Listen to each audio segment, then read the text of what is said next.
Hello, everyone. You are listening to the latest Flyers Talk podcast presented by Great Railing.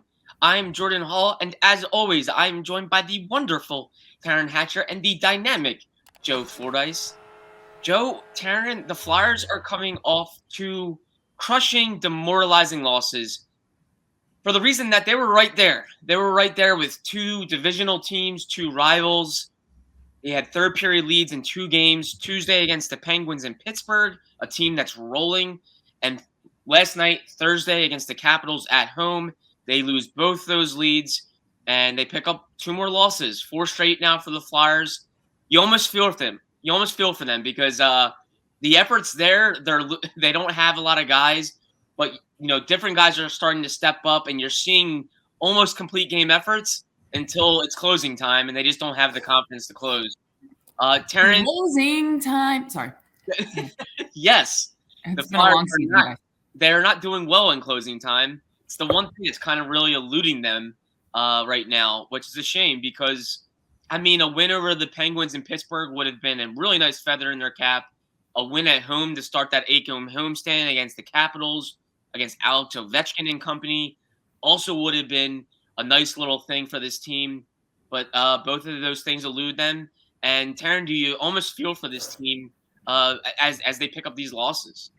Yeah, I felt for the team for a while. I felt like their more recent, 13-game losing streak, I felt like there were a lot of games in there where they played well. They played well enough to win until one moment or something. But that's the problem, is good teams don't let those moments get away from them. And I think if the Flyers had their full roster, they'd be a better team who would be capable of not letting those moments snowball into losses. But it's a shame because I think, if you want to try to glean a positive from the Penguins game, you look at the Flyers' top six, played a really competent game against the top team in the division. And then the bottom six kind of just couldn't hold their own, if we're being honest, against the Pens. But there were things to like in that game until, the final, until Ratcliffe takes that penalty in the third period. They score on that power play, and then all the momentum shifts. But again, that's moments snowballing into a loss. And same thing with the Capitals game. Save the last 3.5 minutes of the game. I felt like that's when Washington really put it into another gear. The Flyers played a really solid game. Even their bottom six played solid enough through that game. But again, it's one of those things where you'll hear it all the time, and it's a cliche, but it's true. You have to play a full 60 minutes or else you're not going to win these games. And the Capitals have enough talent, even though it wasn't really their big name guys specifically. The Capitals have enough talent, and I think they have enough confidence of what they're capable of as a team in a certain way, at least compared to the Flyers, in that they look at that score as a challenge, not as a death sentence. And sometimes the Flyers are it feels like they're looking down the barrel of a gun when they are in the last 5 minutes or something of a game, even when they're up a couple of goals. But, I don't know how you try to instill confidence in a team that's half piecemealed of players who are trying to figure out their game at the NHL level. That's the tough part. That's where I really feel for Mike Yeo, and I feel for the young players as well as the veterans, because I know that Ivan Provorov with that bad when Hagelin essentially took it off his stick, and then it was a Hathaway goal, I think, against the Capitals. To me, that moment for Provorov is kind of a microcosm of his season, where I think he was asked to do a lot against the Penguins. He's asked to do a lot night in and night out, and heavy is the head that wears the crown. He's wearing the crown of ice time and defensive responsibility. And I think that it does get to, in moments we see it get to him. But that kind of shaky confidence has kind of reverberated up and down the lineup at times. And I think that's what we're seeing at the end of games, is just the team that believes that they can win it more so than the other one is the team that seems to win it. And the Flyers just aren't the team that seems like they believe. I will say this, though. If if there's any sign of like leadership specifically for those AHL players that are up here now, I love, and I hate to almost bring it up as a consolation prize because I think it takes away from both the narrative of where the Flyers are at and where this player is at. But I loved Jerry Mayhew's post-game press conference last night. I loved the way he played, 2 goals, plays hard, night in, night out, big black eye, great attitude. But I loved his post-game press conference because when he was asked basically about why haven't you stuck, he said opportunity. He said, I just haven't really had much of a chance in many places. And obviously now he's gotten a chance through the Flyers misfortune, but he's gotten a chance. And you want to talk about a guy who's playing like, I'm capable. I want to show you I'm capable. I'm going to do everything I can to try to help this team win. I'm not even playing just for myself as an individual. I want to show you that I'm capable of trying to help a team win. That's the kind of attitude it feels like these younger players have to have. Like a Morgan Frost is a perfect example of a guy where I think sometimes he's too close to the painting to really see the full picture, where he's so in the minutia of trying to get his game right to prove that he belongs, that when he just plays his game, he plays great. Jerry Mayhew feels like he belongs, or at least he seems, his body language, the way he carries himself, and now the way he's playing, it's like, I've belonged here for a long time. You guys just didn't know it. And you want to see that kind of moxie, I think, from more of these young guys, because there's no getting around it. That's who we're going to probably see for the next few months. So, you might as well get with it and try to get some wins. But that was, you want to talk about positives for me. I don't like to overanalyze body language and stuff like that. I know we talk about it, but I think some of it's misleading in a press conference. I thought the way Jerry Mayhew talked about himself and his opportunities, I thought that was such a good sign of where that player's mind is at, where his mind frame is at. And so I hope that he continues to have that approach as these games continue to go on, because, I mean, Mike Yeo put him on the top line last night, like, because of the way he played. That can happen for, a Morgan Frost and down the lineup. So I guess there's that positive. I'm trying to glean some silver linings here.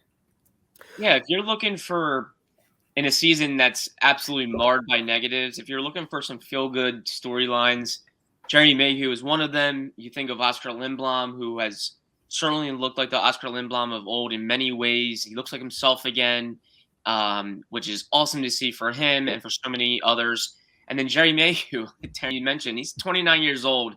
His entire career has been playing for a job, like game in and game out at the AHL level, trying to prove he can play at the NHL. And here he is. He gets an opportunity to really show himself, and he's shown himself pretty well.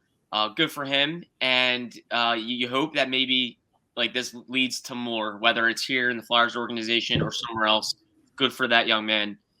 Joe, with these losses, a 4-2 third period lead in Pittsburgh blown, a 3-2 third period lead last night in Philly with about 3 minutes, 51 seconds left. That's blown. Where do you think this team's frustration level is at this point in the season? 15, 25, and 9, and just tough losses to really stomach. Well, I'm not even sure that I would go with frustration as the first thing. The first thing that stands out to me is a little bit of what Taryn said. The past 2 games in particular, I got the sense at the end of these games, there's an aura about this team that they don't believe they can win the game. And then they just collapse like a house of cards. I mean, Al Morganti predictions aside with the Pittsburgh game, it was just, they take a lead and they just break down in every possible way you could break down. And really, you guys were talking about Jerry Mayhew. The Jerry Mayhew thing, I think, is a microcosm of what the season has become. The guy who scores 2 goals in the game is answering questions after the game about why he hasn't been able to stick in the NHL, because he didn't expect to be here. He didn't expect to be playing power play. He didn't expect to be playing in the in NHL games, let alone playing on a second power play unit like he was last night. And it's just crazy what this has become. Yeah. And I think when you put all those things together, this team has to be beyond the point of frustrated. I mean, frustrated is something that happens when you go through your first 10-game losing streak, but they've had 2 of those, and now they're on a 4-game losing streak, and half their lineup is out, or more than half of their lineup is out. And so I think it's beyond frustration. It's at this point, it has to be lack of belief that they can win a game. So it's almost like you get up, last night they get up in the third period, or Tuesday they're up 2 goals later in that game. And it's almost like they're, why are we here? We shouldn't be here. And then it collapses. And, it is, you do feel for them because they don't have, outside of the guys who are healthy, like Giroux and, I guess we'll call Sanheim a veteran at this point, but because has NHL experience. But by and large, this team doesn't have a huge core of guys with experience and sort of veteran savvy to lean on when you have leads late in games against teams that are better than you. And that's what we've seen in the last 2 games. I think Taryn mentioned the Ratcliffe penalty. And there were penalties late in the game against Pittsburgh, and it's symptomatic of a team that doesn't have a ton of experience and doesn't have the belief that they should or will win these games despite having leads late in the game. It was these last 2 games, you're looking at 2 teams with Stanley Cup pedigree and a team with a patchwork lineup that's just trying to survive a game when they have a lead. And 2 teams of Cup pedigree turned it on and were really good in desperation time, and the Flyers folded, unfortunately. It's just where they are. You know what bothers me, though, is that, you look at the second period of both of those games, right? Those are probably the 2 best. I mean, the Flyers have been bad in second periods throughout this season. Those are probably 2 of their strongest second periods, both against Washington and against Pittsburgh. It's not it's not even like they were just hanging with these teams and oh, great, we're here. We're so happy to be here. There were legitimately good-looking periods of these games. And I would argue in the Washington game, there was the first period, I personally thought, kind of a dud of a period on both sides. There wasn't a ton of action to it. Second period, tons of action. And I thought the Flyers played a legitimately pretty good period. And the third period, I didn't think until the last 3.5 minutes, the Flyers seemed like they were getting outplayed. But I mean, to make another relationship reference, because that seems to be the theme of what I'm doing on the show recently, it's like when you're desperately trying to hold on to a relationship that you don't go through a rough patch and you really don't want to break up. And so you grip even tighter and that messes it up. That's what they're doing at the end of games. They are desperately holding on to the cracks of the relationship within that game, and it just crumbles beneath them. And it's a shame. It's such a shame because it's not like they lucked their way into the beginning parts of those games. They worked their way into the beginning parts of those games. I would argue in Pittsburgh, the top 6 worked their way into the beginning parts of those games. The bottom 6, I thought, did look outmatched. But Ovi neutralized himself quite a bit last night, but even Sidney the night before, I know he scored a goal. It wasn't like they were just getting blown out of the water by teams that are both in playoff spots right now. They worked their way into games, and then they just gripped those sticks too tight. And it's one mistake leads to 2 goals in both games. It's one mistake, whether it's the Ratcliffe penalty and they go in the PK and the Flyers PK is bad, and then the momentum swings and then they score again, or last night with the turnover and then they score again right after that. It's one mistake and it comes unraveled, and it's you have to be able to, and I know they know this, and it's quite frankly, like you said, it is a patchwork that isn't sewn together as as efficiently as it normally would, that's trying to figure out how to cover it all up. But it's a shame. I think it's like the loss against Boston and the loss against the Rangers and the second loss against the Islanders on that 13-game losing streak. Like, there were games where you're sitting there and you're going, this team, I'd love to see this team healthy, because even with half a lineup, with essentially half a lineup, they are hanging in these games, but they just don't have enough to finish. They don't have enough to close the door. And I do wonder, does a healthy team, this team healthy, not that it matters, but it might for next season, does this team healthy close the door in those games? Because that's a huge swing in the season, a massive swing in the season. But it's a shame, because that's not what the narrative is. And for me personally, it's like, if you're a young guy and your confidence is already waning, and this is how these games are playing out, how do you try to find some source of confidence? And it's got to be tough, man. It's got to be tough. Yeah, I would say, Jordan, just to follow up on that and to make another analogy, you got the sense at the end of the last two games that it's like a 15 seed leading a number 2 seed in the NCAA tournament, and they're dictating play in the middle of the game. And then when it gets to the point where it's like, wait a minute, we're only a few minutes away from winning this game, it doesn't always happen, but a lot of times the number 2 seed becomes the number 2 seed, and they kind of take over the game. And that is what seems to be what happened the last two games. And you kind of get to the end of the game and you're like, wait a minute, where did that go wrong? Yeah. And as Taryn mentioned, you go back to 1 minute, but that one bad minute turns into 3 goals and the game's over. And it happens before you can blink your eyes. And that's what I mean. Like, when you have, to follow up on the NCAA tournament, like when you have a 15 seed that's playing a number 2 seed, the number 2 seed generally has guys who have been through the big time conference games and the games that, are on national TV and crunch time. And that's every game for them. And that's what it felt like. It's the Flyers don't have, again, outside of Giroux and a couple other guys, they don't have this huge core of veteran guys who are healthy and available for these games for them to lean on late in games when they have leads. They just don't.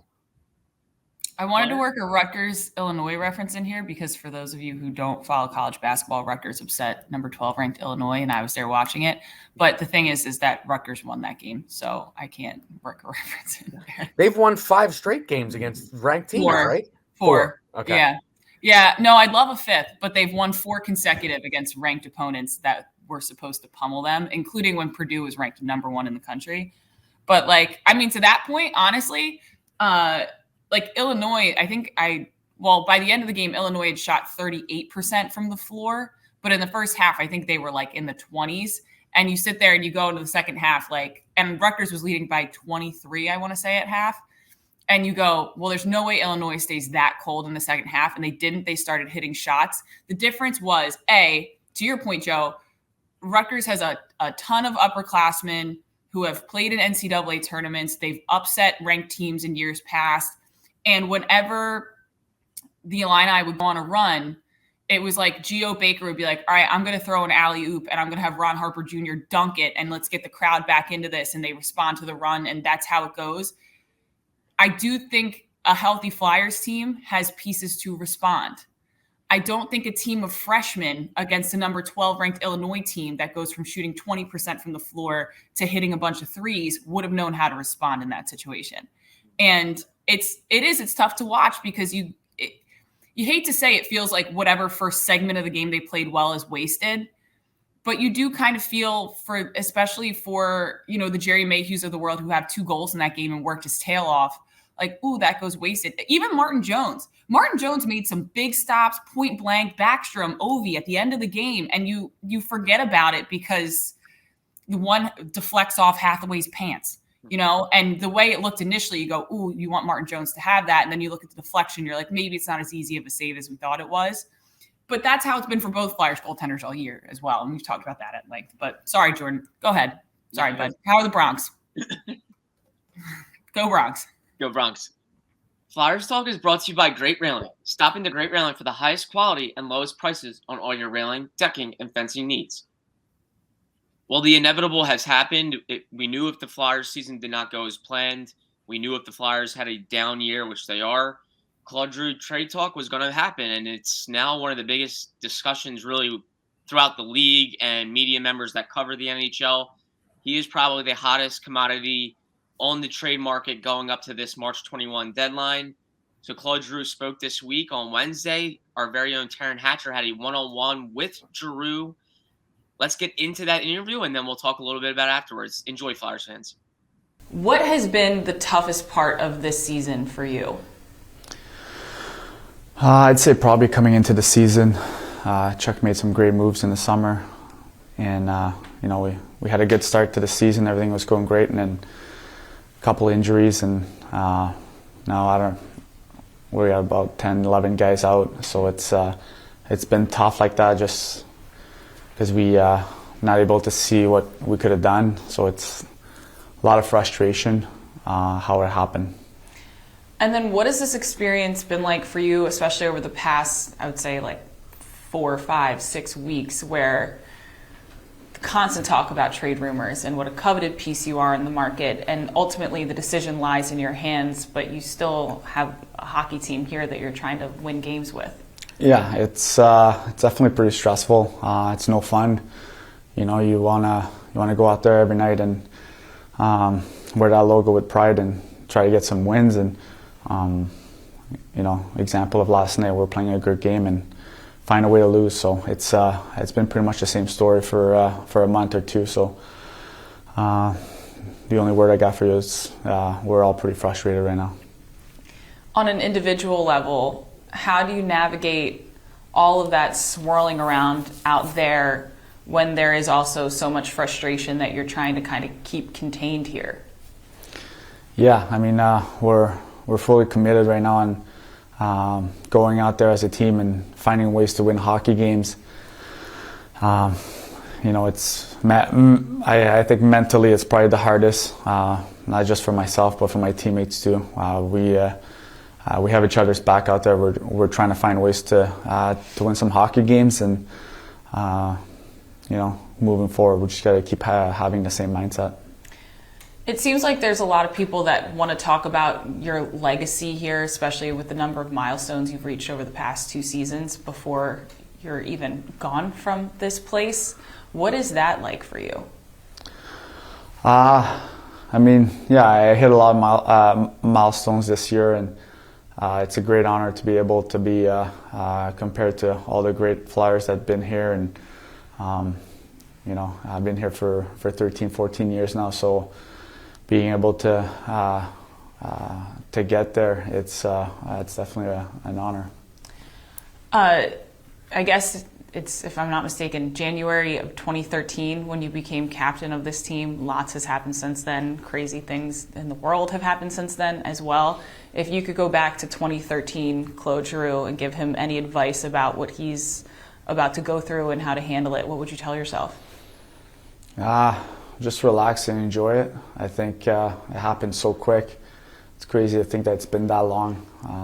Sometimes you're in the heat of moment, and you don't get that chance to really enjoy it, take a step back, and it's definitely been happening pretty fast. And then finally, the All-Star break. I know we were just talking about it off camera. It just seemed like a really fun, enjoyable break in the midst of, as you put it, a frustrating season so far for the team. How much did that do for you, especially to have your wife there, to have your son so heavily involved in All-Star weekend? Yeah, it was definitely, been to a few All-Star games, and I think that one's probably the most special one, just being able to see Gavin and how much he enjoyed it, and he was able to be in the locker room and get on the ice for the skills competition, and I think it was a little much for him. So he was smiling the whole time, just looking at mascots, and for some reason he loves goalies too. So he was pointing me out at all the goalies. So the whole weekend was just great. I would imagine there was a long nap after that weekend for Gavin. Yeah. He was on the flight back. He had a pretty big nap. That was Claude Giroux and our very own Taryn Hatcher. Taryn, what were some of your takeaways from Giroux's comments and where his frame of mind is as this big decision comes up on his future in Philadelphia and where the Flyers are going? Well, I knew he wasn't going to give me a ton in terms of I told him, peek behind the curtain. We kind of had a conversation before that interview, and we never do this, but it was like, hey, just a heads up, I know this as well. If you're going to ask, hey, are you going to waive your no move clause? That question's not going to get answered in this interview. So for me, it was more about, I wanted to get to the heart of what he felt like, if he's had any moments to reflect on his legacy, or if he ever thinks about it, or especially with people talking about it so much, if it kind of entices you a little bit to think retroactively in that way, because that's a different way to think. Like, looking at your career at a place from outside of the window, I think is different than looking at it from the inside. And he didn't really go into it, but I felt like the way that he sort of addressed it, it was kind of like, yeah, it's strange to have people talk about your legacy, and it's cool to hit all these milestones here. And I've been really fortunate to do that in the past few years. To be honest with you, that was even more than I thought I was going to get out of him. I thought he was going to be like, no, we have work to do. So I thought that was a little bit telling. I also thought, and credit to our one EP, Casey Feeney, gave me an idea for a great question about, if you're Giroux now talking to Giroux in 2013, when you get named captain, what do you tell yourself? And I thought that answer was really interesting in terms of just how crazy it's going to be, and enjoy all the moments because they fly by. To me, and I'm sure I'm just reading into it too much, but you kind of have to do that with G because he doesn't really give you a lot, is I felt like that was interesting in terms of it's really flown by, and where did the time go? So, I thought that was interesting, but I do think, credit to him, he's such a professional. And I genuinely think when he says I'm focused on what we're doing here, I do think he wants to win games here. I don't think he wants if this is the last chapter in his Philadelphia book, I don't think he wants it to be this way. I don't think he wants an 8-game homestand where they don't get any points. I think that matters to him. He's a competitor. And I really don't even think he looks at it that way. I think he looks at it like, I still want to win games. I'm still here. I still want to win games. That's what I'm going to try to do. But it is, we asked Jonesy about it, and he said, it's got to be an interesting time, because whether you want to admit it or not, that's exciting. To think about going to a Colorado team that's stacked, that's a legitimate cup contender this year, and you are kind of their missing piece to potentially go all the way. That's an exciting thing. And I wonder if that's if he ever lets that excitement propel him a little bit, because mercifully, if I'm me, having watched him all these years, seeing the season go down, I think even if that's the fuel that gets him going, he kind of deserves that. He's worked his tail off in this city. I know people have mixed feelings about certain things, but I will say this. I've never seen anything but an absolute competitor in him. So, yeah, it was definitely, it was interesting. And I don't know. I think it'll be, this next month will be very interesting, and the narrative around him will be, I think, super, super interesting as well. Sort of hard to believe, because I think in Giroux's mind and in the Flyers' mind, when they came to this mutual decision to discuss contract at the end of the year and play out this contract year, no extension, none of that, they all envisioned them at least being in the playoff picture. If this team's anywhere in the playoff picture, you're not talking about trading your captain. But they're not. They're one of the worst teams in the league, and that's, here we are. Joe, what do you think about the entire Giroux situation?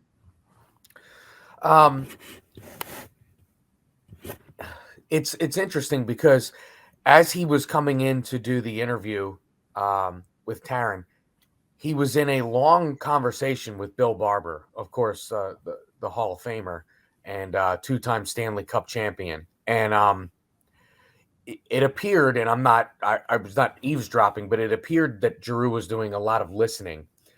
and it's almost, it's like everybody realizes the situation, and it's kind of a little bit unspoken. And in a way, I, I'll use the word sad.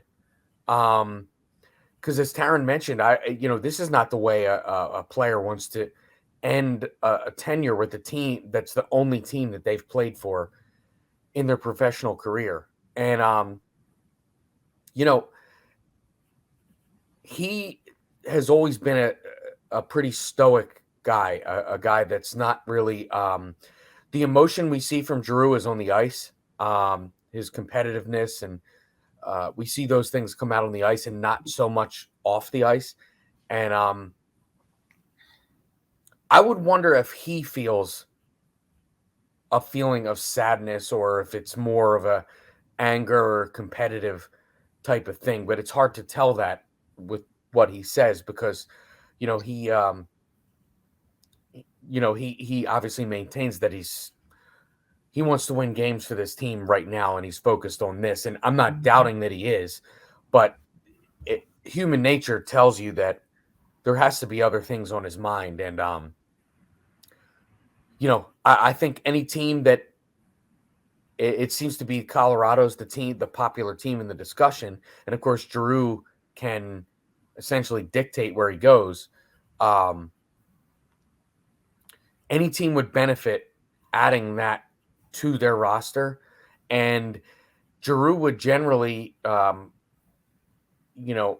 play down the lineup as opposed to being a top line player because any team that gets him is going to be already established in their cup contention. So they're going to be adding him down the lineup as opposed to putting him in or relying on him to be at the top of the lineup. And I do wonder how that sort of transition will go because for a long time, he's been the guy that drives the bus here. And, it's changing positions from center to wing and back to center and then playing wing, but still taking on some of the defensive responsibilities that a center would. And I'm interested to see if it takes some pressure off of him, maybe to play down the lineup on a team like a Colorado that has guys at the top of the lineup. So, but again, there just does seem to be this sort of unspoken, this era is coming to an end, and it almost has this, I don't know, like I said, I'll just use the word sadness that over the whole situation. And, it's, look, Taryn mentioned people have mixed feelings, but he will go down as an all-time Flyer, and he'll be on the short list at the top with plenty of those guys that were two-time Stanley Cup champions. And any grouping where your name is in with those guys is definitely not is nothing to be ashamed of, and it's something to to prop up your career. That's anytime you're on a list with those guys is something to surely be proud of. Yeah, absolutely. An all-time great Flyer, without a doubt. Really, I think underrated toughness in a city like Philly. Just an underrated player and competitor in this city. Obviously, people always talk about championships, but I think there's a long-standing debate of whether Claude Giroux had enough help in the later years of his career, and that's always going to be, I think, a long-standing debate here. But yeah, you wonder if the end is near for Claude Giroux, the longest tenured active athlete right now in this city. He made his NHL debut before the Phillies won the 2008 World Series. Pretty hard to believe. Before we go, speaking of Philly icons, just got a press release through the email. Flyers will honor Lou Nolan for his 50th year as the PA announcer at what is now the Wells Fargo Center. And that'll be a pregame celebration April 9th against the Anaheim Ducks. So if you want a reason to come celebrate, Lou Nolan delivers night in and night out. A full 60, muck and grinds, does all the little things right. show up for Lou on April 9th pregame because the guy deserves the world. I absolutely adore Lou Nolan. And if I can show my age, anytime I think of Lou Nolan, I think of him announcing a goal by Eric Lindros, just from my childhood and going to games and things like that. And I think it's an Pico, iconic voice. Pico should be, and Pico Pico owes power play. Lou Nolan like some kind of percentage of whatever The their company profits are a year. He should own part of the company. I don't think about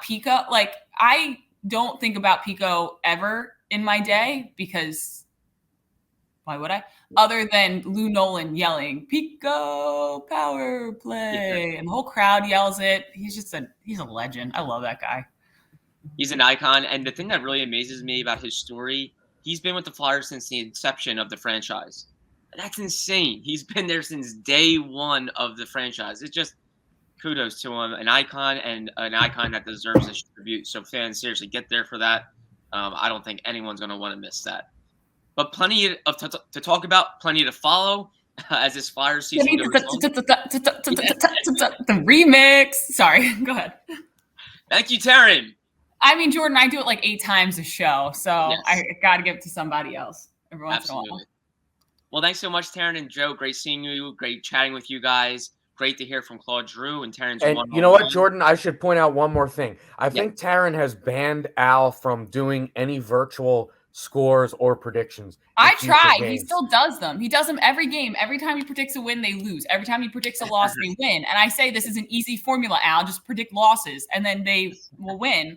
And he doesn't do it.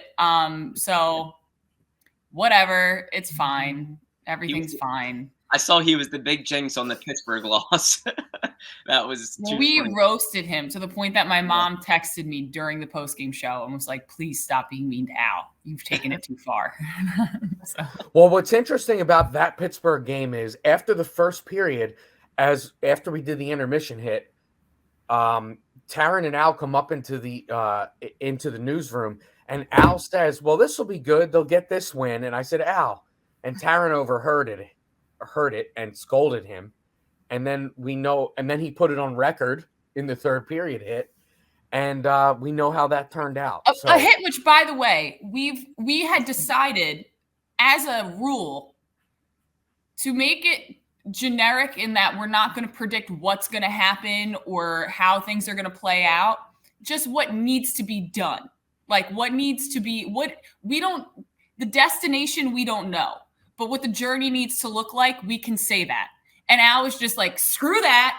Screw your journalistic approach to not trying to spoil this game. I'm going to go rogue. And I was just like, Alphonse, we had a full discussion about this. And he just can't help himself. He just can't. And then he walks up to me unprompted in the newsroom, and I tweeted this yesterday, and goes, you know, it's really worth it to invest in a crossbow just to open the door with one on Halloween. And they're legal to walk around with. So in case anybody wants to know what it's like to work with Al Morganti, that's like not even that weird. That's pretty on par for Al. So he could have said worse things on television, honestly, or at least odder things on television. Speaking of icons, Al Morganti is certainly one of them, in my opinion, too. Alphonse. Really icon for sure. The good old Fonz. Absolutely. Well, Also, the fact that his nickname is Al and not Fonz, big miss by him. Sorry, I didn't mean to cut you off. All good. Thanks so much, guys. Great chatting with you. Great seeing you. A big thank you to Ben Berry, our podcast guru and producer. And Flyers fans, as always, thank you for listening to the latest Flyers Talk podcast presented by Great Railing. Wherever you get your podcast, please rate and listen. And we can't wait to talk to you next time.